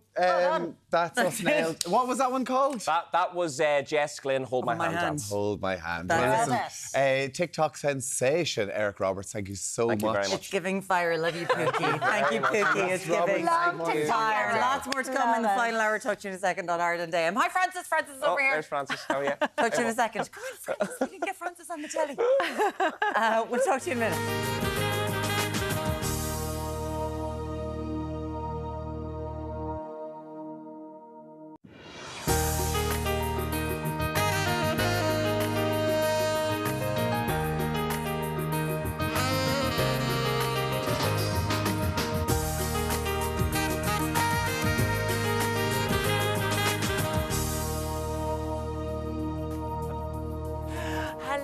Welcome back to the final hour of Ireland AM, where we're going to milk it one final time. No, go back down. Go down. It's here. there. It's there. And in case you needed a final reminder this morning, Ireland AM, the institution of Ireland AM, who has had so many fantastic and wonderful presenters in its 25-year history, they've given us an award. I know. We're the wrong people to be given this to. The hell is going wrong? I tell you what. It is end of days. Who isn't it? needs a Six Nations Grand Slam when you get one of those? I said that to him last night. He was like, I've actually won two. I was like, all right, Tommy. Anyway, listen, we're delighted with this. We are. We are, Amazing absolutely. for the team. And to the as whole well. team. So much goes on behind the scenes that you don't see and you have to put up with us. Anyway, coming up, former Miss Ireland writer and journalist Amanda Brunker is going to be here to tell us about her new stage show. Maybe there's advice, how to leave your husband. And no, it's not supposedly inspired by real life, but we will find out. Yes, Karen is with our fabulous stylist this morning, Lorna Waitman. What have you got coming up, guys? Yes, I'm delighted to be reunited with Lorna. It's been a minute since we've seen each other. She's had a baby and everything. And we are talking tonal dressing today. What exactly is that, Lorna? So head to toe one colour. So whether that's a neutral tone, a bright tone, how do we do it? Because it can be a bit of an intimidating trend. So even with like a basic, like a neutral tone, like this lovely kind of beigey tone. Now from the camera here, you can't see what the secret weapon is in this outfit because it has a very, very tiny white check in it. Yes, so breaking up the colour. So I've got a few different kind of like tricks up my sleeve to share later. Beautiful, very flattering look. It's gorgeous on you. Okay, great stuff. Looking forward to chatting to you later. Deric, you've made some feathered friends out in Bray. How are you getting on? Feathered friends is right, Karen. We're live down here in the Swan Sanctuary here in County Wicklow, right across the moor. Pierce Stokes is with us. Pierce, we normally have about 150 swans down here. That's right. Depending on the time of year, you could have 150 swans. Right now, this time of year, we've about 60 swans. It's springtime now, so you'll start to see them courting, and they make that lovely, elegant heart shape with their necks. So it's mating season right now? So they'll be mating up now, and yeah, spring is sprung. You'll start to see all the different species here. They'll be in their best plumage, feathers looking great, and yeah, they'll be getting ready to cook. All right, Pierce, we'll be chatting to you a little bit later on, but for now, my voice is just about holding up as that, guys. I had a cup of coffee, so I'm coming back to life, back to you in studio. We were just saying the exact same, Deric. He was partying hearty last night. He sure was. Three-piece suit. Very swish, isn't he? Yeah, he wouldn't get away with that out in Bray this morning. Thanks very much, Deric. We'll catch up with you a little bit later on. You need to be chilled to handle Irish weather. That's why Chill sponsor weather updates on Virgin Media One. Guramila Hannah, we're live here from the Swan Sanctuary down in Bray in County Wicklow. We're going to be catching up with Pierce Stokes from the Wildlife Rescue Team. That's all coming your way live at 9:45, so do stay around with us for that. Now, we're getting past 9 o'clock here together, and it's improving in terms of that rain. It was heavy earlier on, now beginning to ease up in across the eastern half of the country, holding dry and cloudy the further west we go through central and northwestern regions. Now, those light to locally moderate northwesterly winds. Now, right across the day, take a look at the map because it will improve. Good news out there this Wednesday. Some nice sunshine kicking through as we push our way through the hump of the week. Winds will pick up pace too as they veer bit by bit to that southwesterly direction. Top Valley's out there today, holding steady, holding mild at 10 to 14 degrees. Into tonight then, a good deal of cloud cover, dry to start. Then shares pushing in across Connacht through the northwest as well, with strong southwesterly winds, especially for Connacht and northwestern county coastlines, and overnight lows chillier and cooler too, back to 3 to 7 degrees. So that's how we're shaping up here in County Wicklow at the moment. Back again live at 9:35. You need to be chilled to handle Irish weather. That's why Chill sponsor weather updates on Virgin Media One. Hi, welcome back. Now, earlier on this morning, we were talking about oversubscribed secondary schools all around the country. We know it's an issue in primary schools as well, but we focus on secondary schools, and there is some amount of messages. There sure is, and you can just see the frustration in so many people out there at the minute. My elder boys actually just, the only school we can get into is a private school, as all the schools in Newbridge are oversubscribed. We can't afford it, but we hope to get a loan. We will then have to drive because Bus Éireann don't offer buses to the school, and we will have to buy school books as they aren't covered under the free book scheme. We have no choice and don't know how it's going to work out. Maria, and this is what we were talking about, the lack of transparency with all the different admissions policies. Different schools are all very varying. Maria says, listening to your item today, I took my youngest daughter to my old school in the run-up to her finishing primary. We were asked about her sister and if she had attended the school. She hadn't. It seemed we weren't going to get a place. I then made a comment about the admissions office being the old staff room. I was asked then had I attended the school, and when I said I did, the secretary said I should have mentioned that. And we got a letter 2 days later saying we had a place. But what about for people who've obviously come from Sligo or Donegal and they're moving to Dublin? To a different place. Yeah, so does that mean they're right on the bottom of it? Yeah, I know, it's really frustrating. What we're seeing in our national school is that after communion, a lot of children will leave and go to a private primary school in order to secure the secondary school place, that they're not having to deal with that stress coming into 6th class. And does that mean and then... there can be a mass exodus, particularly amongst the boys. So does that mean then that all the boys are who don't go, so that the class that they were in is empty? The class dwindles then, yeah, or like there is a case a couple of years ahead of my eldest who's now in 3rd class, and there may be only 4 boys. And it's a mixed school. It's a mixed school. And a lot so of you see it with the boys, not the girls. Because weird, a lot of I find it really weird since I've moved to Dublin, the amount of single-sex schools. Whereas oh God, yeah. In Limerick, I was in a mixed school, and it's mad. I know, to it's separate weird. them like that. I know, very artificial. I live 5 minutes from my local school. It's a community school. My daughter has to go to a school that is 10 kilometres away this September, as the school decided to change the policy and prioritise students whose parents previously went to the school. That is disgraceful, is what this texter says here. So there's catchment area. Yeah. There's obviously an issue. We've got an increasing population and we've got dwindling teacher numbers. So it's like a perfect storm. And to be fair, we had Principal Kevin on as well. What school's Kevin in? I love that. He's in Tala, St. Aidan's, as well. And he spoke so well. Like the schools are obviously under so much pressure, but they can apply to the Department of Education to try and help grow, but it's obviously such a tricky area as well. And I think we wanted to get in touch with somebody from the Department of Education, but didn't hear anything back on that. We'll quickly just touch on lots of other things. We talked about the rise in laughing gas canisters. Kerry just said, I live in Sallins, County Kildare, small village, and the laughing canisters are thrown everywhere across the roads. It's a huge problem. Yeah, Phil, I found empty cans of laughing gas outside my gate. The question is, can I put these in the black bin, or do they need to be brought to the Garda station? They need to be cleaned. Yeah, but this is for children up to the age of 10 years of age as well, so it's quite the issue out there. Thank you so much for your texts. Lots of texts this morning. After the break, she's a novelist, a columnist and a playwright. Amanda Brunker, we don't know what colour the hair is going to be. It's been a few different colours recently. She's going to be joining us next.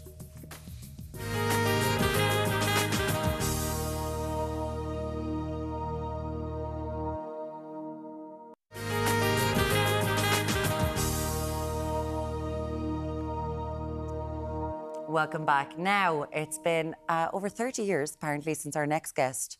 She's looking at me now with the lips going. Since our next guest was crowned Miss Ireland at just 17 years of age. Since then, she's had an amazing career as both a writer and a journalist. Yes, here to tell us all about her new play, How to Leave Your Husband, is Amanda Brunker. Good morning to you. Hi. I'm wearing pink today. You sure are. I'm like a crazy lady. It's like Barbie, exactly, love it, with the boots it's like and everything. An SEX doll, really, to be honest. It's kind of like, it's a bit much. I didn't want to go that far. I didn't want to wear anything too long so it wouldn't hit the mic. But hold on, Very because cool. you've taken to wearing the old wigs. I have. I'm at such a ridiculously busy time in my life.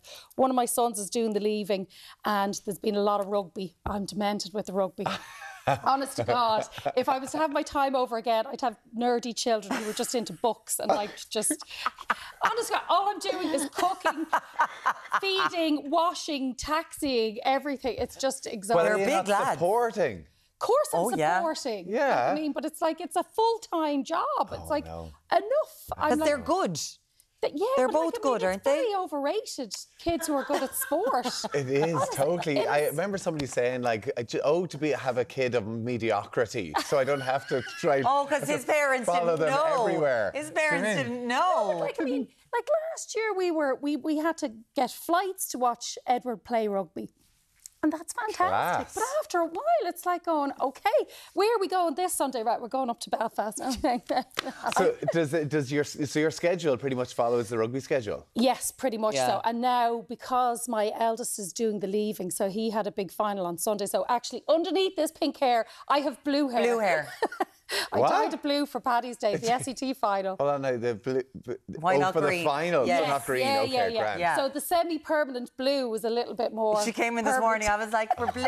It was. What's happening with the hair? That's why we threw the wig on. But yeah, no. Thankfully, he's kind of finished now. But we're hoping that he's going to do something with his leaving cert. But okay, who knows where it'll go. But I find it very refreshing watching you sometimes on I your give out about social my media kids. because of what you say about your children. One day you were sitting there going, "Can I give them back?" Because there'd been a party in the house. Oh yeah. And you'd come home and the place was a kip, and he hadn't clean, and you're very... Normally the rugby lads are pretty good now. They know now to tidy up after they leave, but it's just too much. But is it I just want to give them away now. But is it kind of...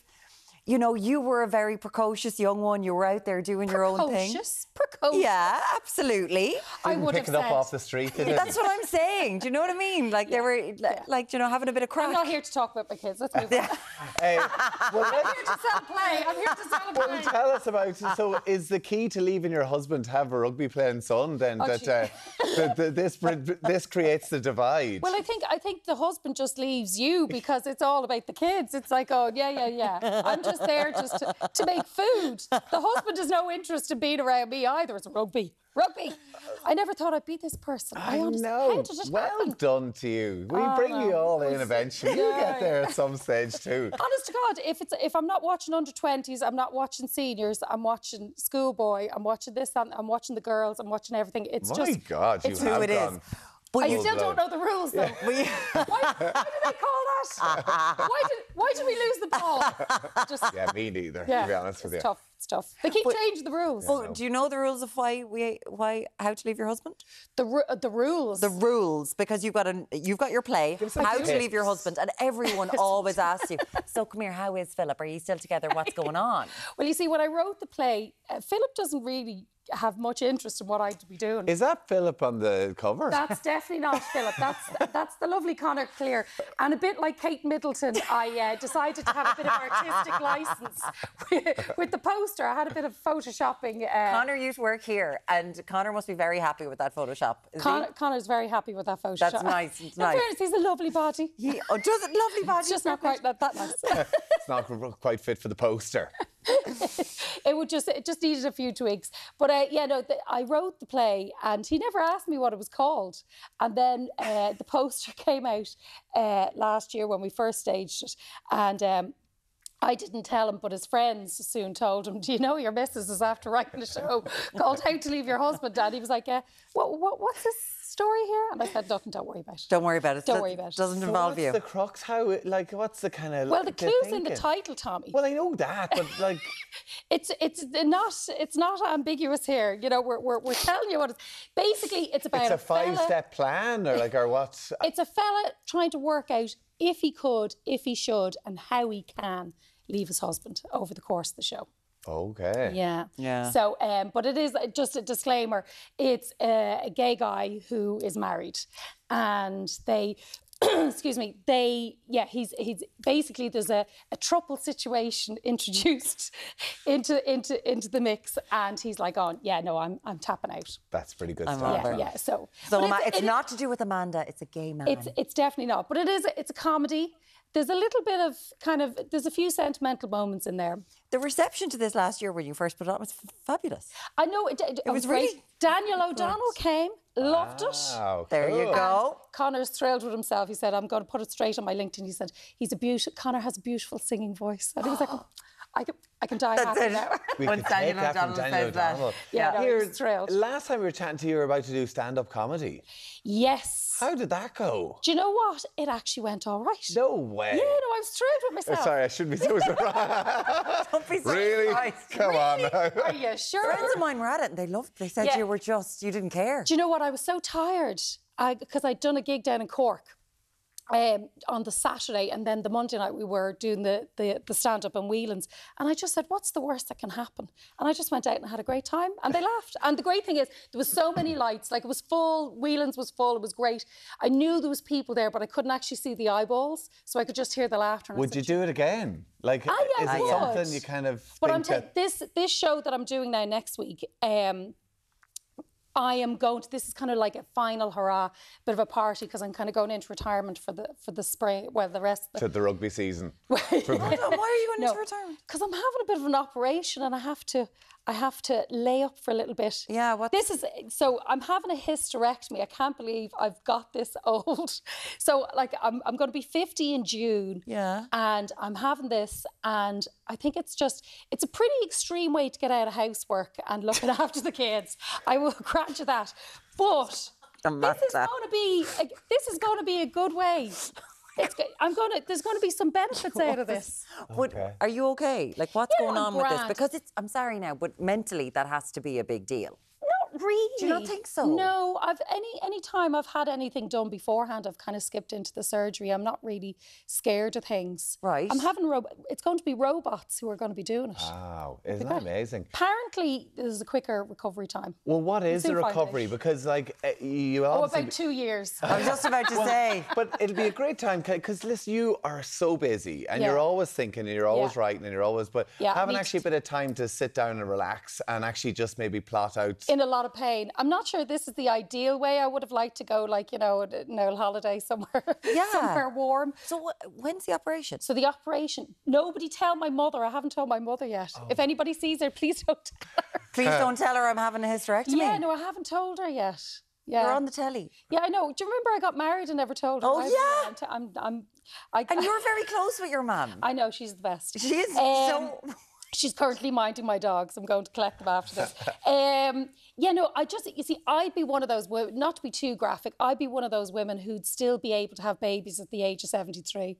Like, I mean, honest to God, that's one of the reasons. Like, I couldn't be dealing with it. And you can't be dealing with it? Can't be dealing. Like, I'm almost 50. Yeah, but you've been told, like, you... But the Irish rugby team need you. They're like the production line is coming through here. I make the sausage rolls. I'm there. Taxi. Yeah, no, somebody else is going to have to take up the slack. Are you celebrating the 50th?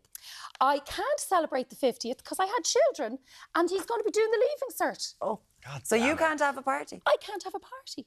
And I actually was going to go away and your man goes, what about me? He actually said that. What about me? I'm like, what about me? You're really selling parenthood. I mean, don't do it. To be fair, whatever about leaving your husband, you should be the next one. Don't have children. I don't want to leave the husband. I want to take the husband with me. Oh, yeah, exactly. And just leave the kids. Yeah. How to leave the kids. Handy you live in Dublin, they're going to live with you until they're 48. But sure, that's fine. Yeah, we know you don't. The Amanda's play, How to Leave Your Husband, Daniel O'Donnell, great, amazing singer. Yes, have you put that on the poster yet? I have put it on the poster. And Twink. Oh, you have? Twink said it was absolutely fabulous. Okay, guys, that's it. How to Leave Your Husband. You've gone to the Viking Theatre this time, which is amazing. March 25th until the 30th, and tickets are on sale now. Yeah, so Thursday and Friday nearly sold out. Tuesday already sold out. So we got Monday, Wednesday, Saturday come. And are you going to be there with different wigs? I will have a range of different wigs. Fabulous. You'll see the different wigs. It'll be a hell of a laugh. Hey, Amanda, thank you so much. Great to have you on. Thanks so much. Thanks, man. You need to be chilled to handle Irish weather. That's why Chill sponsor weather updates on Virgin Media One. Yes, Hannah, we've been surrounded by swans here over the last couple of hours. We're down at the Sanctuary in Bray, County Wicklow. We're going to be catching up with Piers Stokes, who is the first responder. So that's all coming live here at 9:45. Quick update on the weather, and thankfully the situation improving. This little fella's on my shoulder having a little nap, isn't he? And still holding dry and settled. Good deal of cloud cover across the western half of the island. Showers beginning to ease up now. The further east we go on those light to locally moderate northwesterly winds. Now across today, in fact, return to sunshine, looking good out there today. Some nice bright spells mixed in with that cloud cover. Top valleys at 10 to 14, and then into tonight it'll kick off mainly dry, mainly cloudy, winds picking up pace, veering to the southwest tonight, stronger for time off Connacht and northwestern coastal counties, with showers then in from the west as we push our way into Thursday, with overnight lows back to 3 to 7 degrees. So that's how it's shaping up for now. We're talking all things animal rescue live 9:45. Stay with us. You need to be chilled to handle Irish weather. That's why Chill sponsor weather updates on Virgin Media One.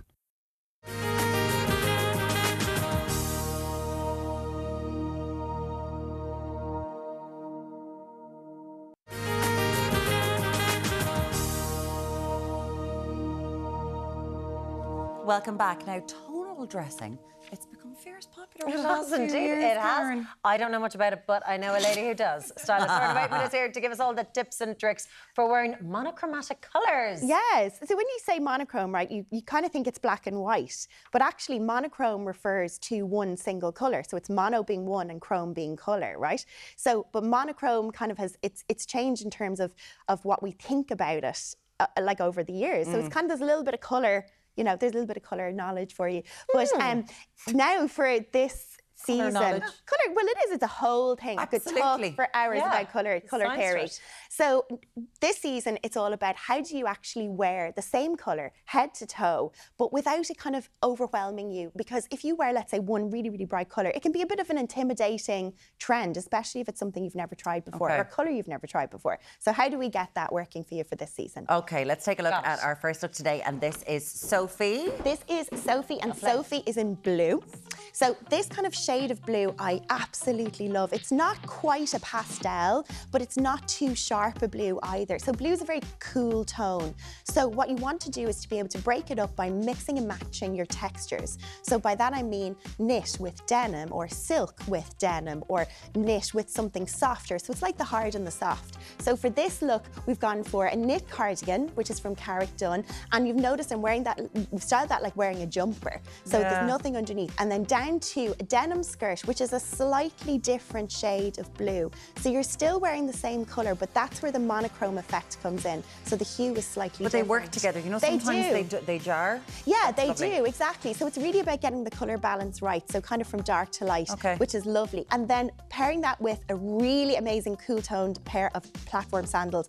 Platforms are really back strongly this season. All big designers like Gucci, Loewe, all really big into platforms.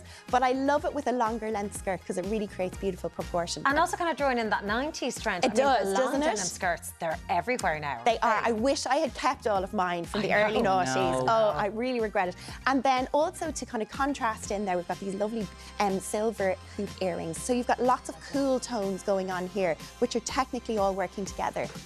Gorgeous. Cool tones, but it's really lovely. And I think also you don't need to accessorize too much with a look like this because the colour is going to do all of the work for you. Yep. Very cool, being cool tone. Thank you very much, Sophie. Cheers. We're going to move on to our next look now. It's Yumiko. This is Yumiko. So I think when we get to summertime, we love to lighten up all of our colours. So white is always going to be a big trend. But it's not the easiest kind of colour to wear, neither is beige or any derivatives of that. So the trick is to find some detail like embossing or embroidery on a dress to make it kind of almost give it a 3D effect. And you'll notice on this, it has this beautiful floral embroidery the whole way down. So it really creates a lovely kind of standout effect from the dress, which I think makes that kind of plain, lighter colour much easier to wear. It's absolutely gorgeous. Isn't it And I know beautiful? for the back, people might be going, I always love the Sarah Jessica Parker thing of wearing a really bold bra, actually, to kind of stand out. Yeah, because I was going to wonder what would you do in that scenario. I always love the way she does So you'd have like that. a shocking pink or something? Yeah, or red. Yeah. Was another one that she loves doing. But again, like you can do lots of different things for underwear, like strap-on, you know, stick-on or strap-on bras that don't actually like have a hook that goes around you. So they will give you support if you need it. But then staying with the sandal, it's white as well. So you've got the same colour going down, but again, slightly different hues. So you've got a white sandal, you've got a cream, slightly darker shade in the dress. You've got some 3D effect there. So it makes the plain colour much easier to wear. That would be a very popular style with all the confirmations and communions. Oh, absolutely. Winner. Chicken dinner. Chicken dinner. All about the winning chicken dinners today. tonight. So staying in the same colour family, we got a little bit of a tease of this earlier on. This is very Isn't Warren it? O'Connell. Is it? Yeah. I love Bit it. of you. That makes This sense. kind of tonal dressing obviously is inherent when it comes to tailoring because it always tends to be a bit matchy-matchy. But that waistcoat look came in last season, it's sticking around again this season, but I love wearing it like as a top, and then you can layer a blazer over that if you want to, or a cardigan over it. But again, it's kind of a beige tone, but there's a very, very subtle white check in it that you'll just get a hint of that on camera. So it actually creates a little bit of depth on the actual colour itself, but they're still in the same colour family. So you're not kind of moving away or adding pops of colour. It just creates a really, really subtle print that makes wearing that light colour very, very easy. And I find sometimes with trousers, you know, they can't reach the ground, or they're too, whereas these are definitively an ankle trouser. They're an ankle grazer trousers. They work great with flats, great with runners as well. And I think we're definitely all in our kind of flat shoe era a little bit, and we want to kind of stay comfortable, but also it's a bit of the unexpected styling, and these are from Green's Shoes, where you have tailoring you expect it to be with a court shoe or something very formal. We're just making it a little bit different. It is really nice, and then the white actually picks up the detail in the outfit. So it's all kind of marrying up nicely together. And the waistcoat's a good shape, because sometimes I feel, for me being short, they can feel long. They can, yeah. That seems a good, like, kind of boxy It fit is. on You Audrey. want to kind of go for something that is hip length, so that you're keeping your body in proportion, especially if you're going with a wide leg trouser. Yeah. So you're not putting length on volume, Exactly. and it can be very hard to wear. Oh, hello. So Oh, we wanted some colour. Sophie just boomed down the stairs. We wanted there. some colour this morning. This is where it's coming from. So green, we've kind of, you know, last week is all about green, but it's definitely another colour for spring, summer. There's that new programme that's starring Kristen Wiig, that's set in the 1970s, and Cindy Crawford's daughter. Kaya Gerber. Yeah, and don't know this. the show. Yeah, it's some. But this It's about is Palm giving, Springs, I Yeah, think. Palm Springs. Yeah, That's what's yeah. called. And this is giving that vibes. Oh, It does. retirement home vibes. No? Florida? Contemporary. Yeah, Kaya Gerber. Contemporary. At 20 years old, stop Exactly. modelling. You're so old. So green, again, there is a lovely kind of balance of colour here, and like we're on the wedges, which are great with the wide leg trouser or that ankle grazer length we had just before. The wedge shoe I love because you're guaranteed comfort all summer, and in that kind of shade you're not taking away from the colour of the outfit. So you'll notice these are all green, but they're all different kinds. Yeah. So you've got the green top underneath, you've got the green bomber jacket, you've got gold earrings, which are just kind of reflecting really nicely off that green. So you'll get a lovely kind of shape with the hoop earring and then the softness of the bomber jacket. So it all kind of ties really nicely in together. And the prints are slightly different, Yeah, it's but they work almost like together. they're reversible, They but are the they're not. reverse. Yeah. They are the Very reverse. cool. And then I love gold with this colour. I just think it works really beautifully Yeah. as well. And it kind of reflects nicely off the softness of the fabric, because it's actually, you know, when you think bomber jacket, you think something quite hard and kind of street style, but this is very soft, really feminine. And the greens just work nicely together. So you've got one print, then a block colour, then another print. So you've got this lovely kind of steady flow down your body. And this is all from Carrick Dunn. Lovely. I'm always cool. amazed at how quickly Sophie the gets first changed. model and Sophie gets changed. She's changed the earrings, she's changed everything. Yeah. They're It's amazing, an aren't they? art. It It's is an art form. We practice it. Oh, so good. Donna Tonal Whitman, dressing. There you go. thank you so much for doing the same Done and thing. done. Trying my best. Thank you so much, Norma. Thank you Cheers, so much. really appreciate it. All right, coming up next, Deric's getting up close and personal with a species of bird known for their grace and elegance. They're known as the coster. We'll talk to you in a I second. don't know about that paddling furiously. Go on board. underneath. She's such a bird.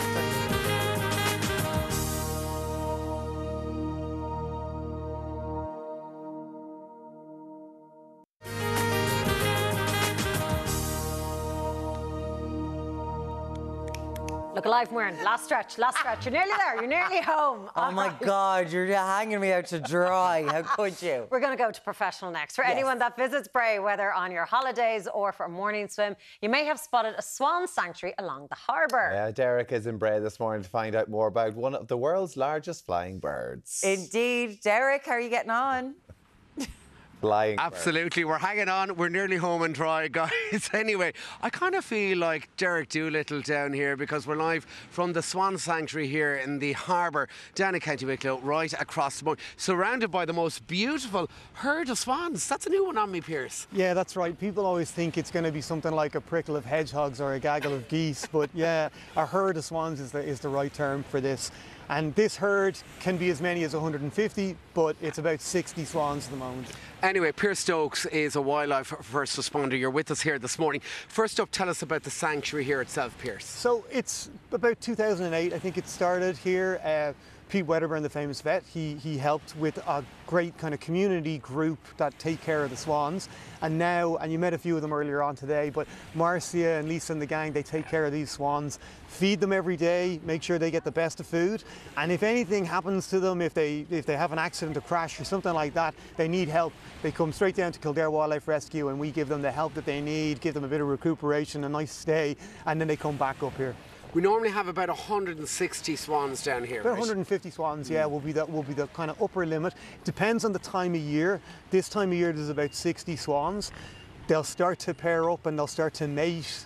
They'll get ready to reproduce, and then basically in the first year, the cygnets, which is what a baby swan is called, the cygnets will start to disperse and fly away. Yeah. Tell us about the breed of swans we have behind us. So these are mute swans. They're one of the largest, heaviest, one of the heaviest flying birds in the world. They can be about 12 kilos. They're pretty heavy, like. Pretty heavy. The power they need to get up. Very powerful, flying, very right? strong. When you see them taking off here and you see 5 or 6 of them going, there's a lot of power in them. They're a beautiful, majestic bird. People love them. They're obviously featured in Irish mythology a lot, like with the children of Lear and things. So these are mute swans. Odette here that I prepared earlier.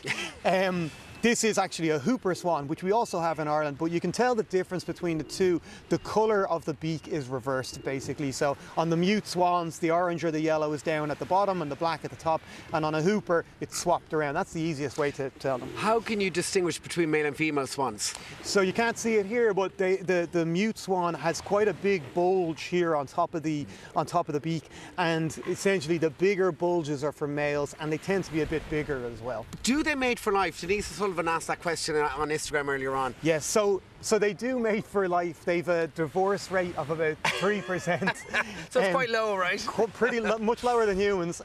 So they couple up and they mate for life, and they get better at mating. They're each clutch, when a clutch is what we call like each nest full of eggs.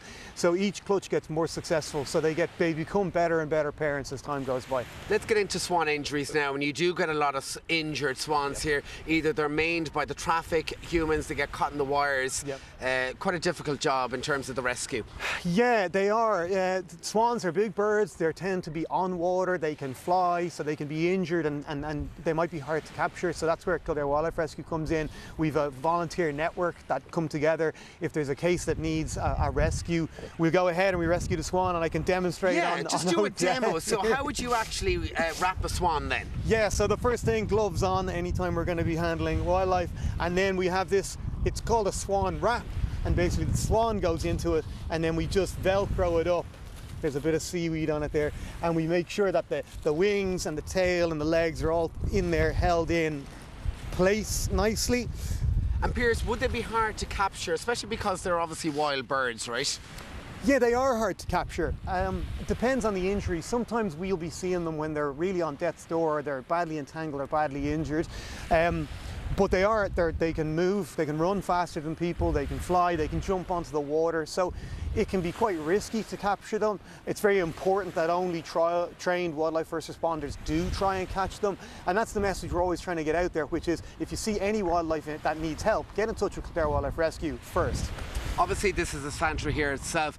Dogs a big issue as well. Dogs off their leads. Yeah, I mean, you saw it this morning when we were getting ready to feed a woman their dog. You know, and people come down with the best. And scattered the whole swan, the whole flock of them. The whole flock of them. A herd of them, yeah. And luckily there was no injuries, but we do get fairly catastrophic injuries. A dog gets a hold of a bird's wing or the bird's neck, and I mean that can be put to sleep case. People, if they're feeding swans, what should they feed them? So they should feed natural foods, no processed foods like bread. That's best to avoid that. So grains, wheat, chopped up lettuce or cabbage, chopped up grapes. They love all that kind of stuff, but nothing processed.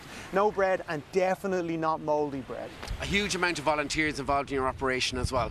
Yeah, Kildare Wildlife Rescue's got over 100 volunteers, and just down here in Bray, there's this really close group, really dedicated people. Like literally the middle of the night, if something happens to these swans, they come straight down to take care of them. Marcia and Etna and her team, they're really, really great people. And all your fundraising as well, tough to keep it all going really in terms of the food and everything. That's what matters, yeah. Like you see how much food they eat on a daily basis here. That's just here. Kildare Wildlife Rescue can have as many as 500 animals in care at any one time. So, well, at peak times. So that's a big, big food bill, a lot of hungry animals. All right, well, we've got all our family here behind us, and you've got your own two little nieces here. Come down to me, girls. Who have you got, Piers? So this is Baby and this is Shifra. Yeah, good morning, girls. How are you? Good. Good. Are you excited? What are you feeding the swans this morning? Lettuce. Lettuce and? Seeds. There we go. So, and cabbage. And cabbage as well. So you go around there and feed the birds. Where can we find out more online? kwr.ie is the place to find more. Okay, and a big shout out to your mum and your girlfriend Laura tuned in here this morning. Go down here, feed the swans. Off you go. We made it through the show, guys. Off you go, feed the swans. Back to you in the studio. Would you look at there we go. Made it through. Beautiful. Well done to everybody down in Bray this morning. Swans, you know, you look so elegant today, but underneath you're just Get through the show. Just get through the show. The brain We're just like, isn't are we quite allowed working. to sit down now? I know. Put your feet up. Put the head down. There you go. Now, we were given the education. Oh, yeah. The Department of Education sent us a lengthy statement. We were talking about kids who can't get into secondary school. They say the department have strong forward planning function and is working with schools and patrons to make additional places available in a small number of areas where there has been a need identified. And there's a very long statement. So thank you to the Department of Education for that. They're trying to do their best. Well, we'd love to have somebody on as well to discuss it further in the future. That's all we have time for today. Coming up on tomorrow's show, we're going to be celebrating World Down Syndrome Day by meeting some incredible families. Absolutely. And Brian Lloyd will be back with his pick of the week's TV and film releases. Did we tell you we won an award? Congratulations!